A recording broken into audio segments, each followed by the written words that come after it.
So, I hope everyone's doing all right and trying to survive through this COVID-19 mess. It's been a long time since I saw all of you, and so I'm using this video to hopefully it might help.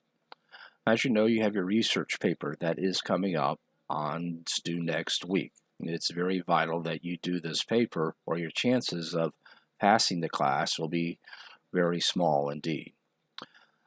Some of the usually questions I get is how long is it? Is the 5 pages? Does that include the cover page, bibliography, and the endnotes? The question to that is no. So page 1 will be your cover page. This is the same cover page that you produced for your resource assignment and also for your thesis assignment.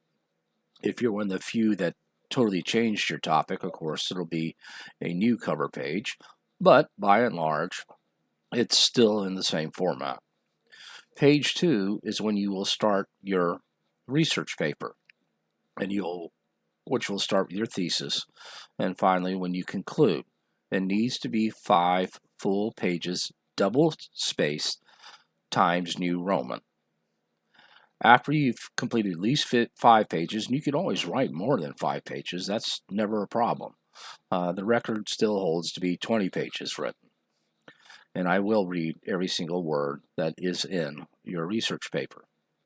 After you finish writing the 5 pages that will meet the minimum standard for your research paper, then will come your endnotes page. Now, this is similar to what you did as the practice for your resource assignment. What I do not need to see is the same thing that you use for your resource assignment. Of course, this should be totally different. But whatever you have listed in your bibliography of your sources, there needs to be at least one endnote that shows me that you actually use that source. Okay, so the minimum would be 4. That means you'd have one endnote for each of the 3 scholarly sources and one endnote for the primary source. Of course, you could have as many endnotes as you want. What I would not like to see in your research paper is a paper that's filled mostly with endnotes. It's supposed to be, after all, your own writing, and then you're using sources to help convey what you're writing about. So there would be a 1 page just for your endnotes. The last page of your research paper will be the bibliography. This will be the sources that you used from the beginning for your resource assignment. However, I do understand while doing research that sometimes those sources actually didn't work out for you, or you're going to add more sources. That is fine to delete them or to take them out, but understand they still have to be scholarly sources. Don't be like a very few students that waited to the last minute to do their research paper, and then like, oh my, there's no way I could ever read all those books that I used. And then they go to the internet, like history.com or whatever. That is a total no-no, and that could lead to possibly a failing paper. So try to use the same sources, but as long as the sources are scholarly and you have at least one primary source, you should be good to go.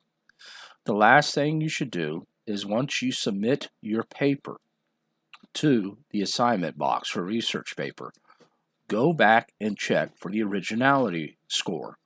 This is something that was first used in the thesis assignment.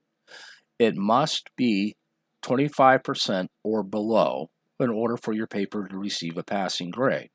If it goes over 25%, then what that means is I'm going to have to look at the report.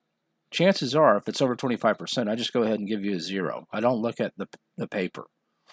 My experience in been using turnitin.com for now 20 years is this. If it's over 25%, chances are there's a plagiarism issue. Not always that happens, but there is a plagiarism issue. Now, a 0 would be recorded. If you as a student says, well, I did not plagiarize, well, never heard that before, please check it. And if I do check it, understand that even if it's one sentence, I know that sounds really minuscule, and that is not cited or endnoted, that becomes a plagiarism issue. And not only do you get a 0, that's a violation of academic integrity. So please don't be lazy. As soon as you submit your research paper, go back and check it. You can always fix it. Okay? So if you have any more questions, please email me.